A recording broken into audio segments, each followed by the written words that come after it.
B2B websites where one business is selling to another business have a couple of key differences from B2C websites where one business is selling to consumers. One of the biggest ones is that you have to speak to really two different types of audience members. You have your users and you have your choosers. So a lot of B2B websites focus so much on the choosers that end up making the purchase decisions, even though they don't use the products day to day.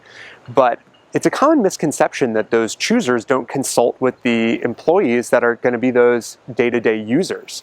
In fact, a lot of the time, those employees that use the product day in, day out end up kind of filtering down a list of vendors before they turn it over to the management team to make that final decision.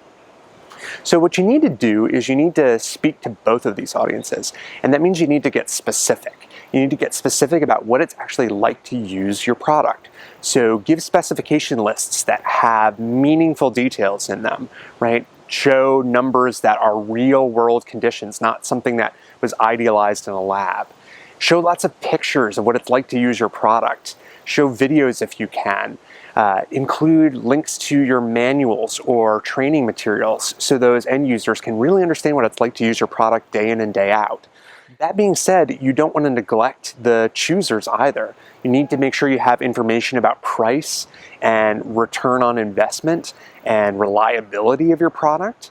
You need to make sure that you have a lot of information about what it's like to integrate it or migrate to it in the company's existing infrastructure.